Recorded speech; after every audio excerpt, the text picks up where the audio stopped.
Good evening बच्चों, कैसे हैं आप सब। आशा है आप सभी स्वस्थ होंगे और अच्छे से पढ़ाई कर रहे होंगे। आइए बच्चों, आज हम आपकी पाठ्य पुस्तक नैतिक शिक्षा से पाठ 11 पाप के अन्न का प्रभाव पढ़ेंगे, समझेंगे और फिर अंत में इसके प्रश्नों के उत्तर लिखेंगे। एक साधु किसी वन में एक वृक्ष के नीचे छोटी सी कुटिया बनाकर रहते थे। उस साधु की कीर्ति उस देश के राजा के कानों तक जा पहुंची। वे भी साधु के पास गए और उन्हें अपना गुरु मान लिया। उन्होंने साधु से नगर चलने की प्रार्थना की।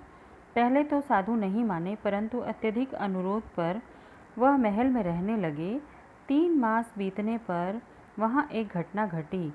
रानी स्नानागार में नहाने गई और अपना हीरो का हार उतारकर एक तरफ रख दिया। स्नान करने के उपरांत जब वह बाहर आई तो हार उठाना भूल गई। कुछ ही देर बाद साधु बाबा इस स्नानागार में स्नान करने के लिए गए। उन्होंने हार को देखा तो मन बदल गया। उन्होंने हार शीघ्रता से उठाया और छुपाकर राजभवन से बाहर निकल गए तथा एक विशाल वन की ओर चले गए। तो एक साधु बाबा हैं जो किसी राजा के बुलाने पर उनके महल में जाकर रहने लगे और कुछ दिनों तक वहाँ रहने के पश्चात उनके मन में लालच आया और उन्होंने रानी का हार देखा तो उसे उठा लिया और छुपाकर वन की ओर चले गए। इधर महारानी अपना श्रृंगार करने लगी तो देखा हीरो का हार नहीं है। तभी उन्हें याद आया कि हार तो स्नानागार में रखा था। वहाँ दासी को भेजा कि हार ले आए। दासी ने वापस आकर बताया कि हार तो वहाँ नहीं है। रानी ने स्वयं वहाँ जाकर देखा, परंतु वहाँ हार था ही नहीं।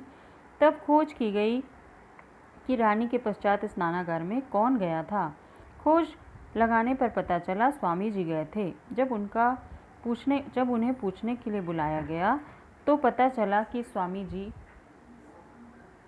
का कहीं कोई निशान नहीं है। शिकायत राजा के पास पहुंची। राजा ने आज्ञा दी, उस साधु को ढूंढो नगर में और नगर के बाहर। तो वो तो साधु थे ही नहीं। और रानी ने जब उस हार को ढूंढना शुरू किया तो पता चला कि हार वहाँ पे नहीं है। तो उन्होंने क्या किया, पता लगाया कि स्नानागार में उनकी रानी के बाद कौन गया था। तो पता चला कि वहाँ पर साधु बाबा गए थे। तो उन्हें खोजने के लिए सिपाही इधर उधर भेजे गए। उन्हें पहले महल में खोजा गया, फिर इधर उधर खोजा गया, लेकिन वो तो थे ही नहीं। प्रत्येक दिशा में सिपाही दौड़े, परंतु साधु भी कच्ची गोलियां नहीं खेला था। वह उस मार्ग पर गया था जिधर प्रायः कोई आता जाता नहीं था। सारा दिन इधर उधर भागता रहा। तब उसे विश्वास हो गया कि अब उसे कोई पकड़ नहीं सकता। तब वह थक कर एक पेड़ के नीचे बैठ गया। उसे भूख सताने लगी। भूख लगने पर उसने कंदमूल ढूंढा। भाग्य से ऐसा कंदमूल मिला जिसके खाने से पेट खराब हो गया। उसे भूख बहुत थी तो वही कंदमूल खा लिए। पेट तो भर गया, पर थोड़ी देर में पेट में बादल गरजने लगे और पेट साफ करने समीप गया। उसके पश्चात पुनः गया, फिर गया, फिर गया।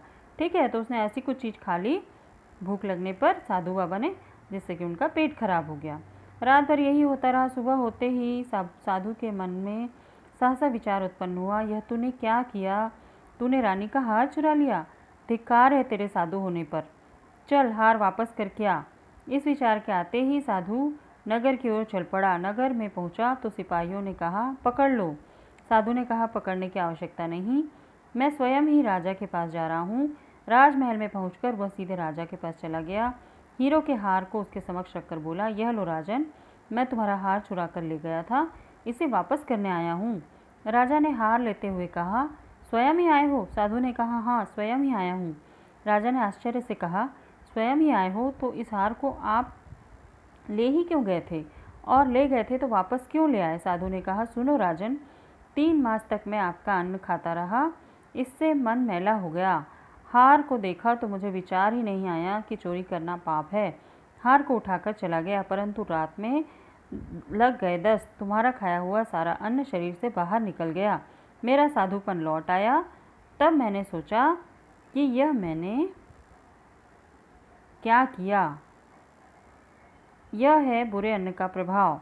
जैसा आहार वैसे ही विचार, जैसा अन्न वैसा मन।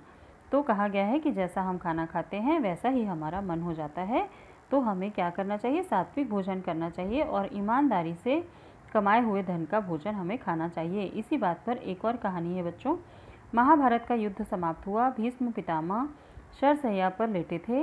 युधिष्ठिर उनके धर्म के संबंध में प्रश्न कर रहे थे। भीष्म पितामह उत्तर दे रहे थे। उसी समय द्रौपदी ने कहा, पितामह बुरा न माने तो एक बात पूछूं।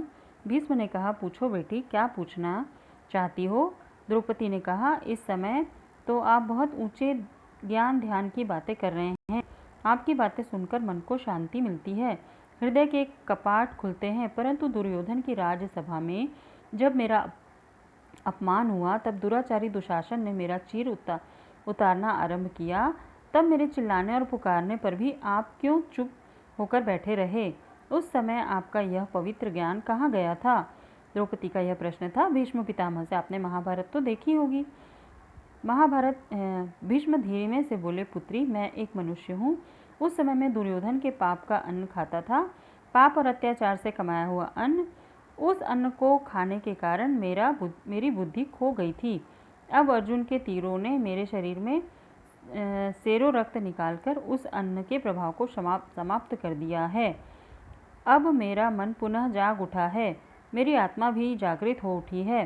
वास्तव में पाप की कमाई का अन्न मन को बिगाड़ देता है, उसे कर्तव्य ज्ञान से विमुख कर डालता है। ठीक है बच्चों, तो इस पाठ के द्वारा आपको यह बताया गया है कि हम जैसा अन्न खाते हैं वैसा ही हमारा मन हो जाता है और हम उसी प्रकार का व्यवहार करने लगते हैं।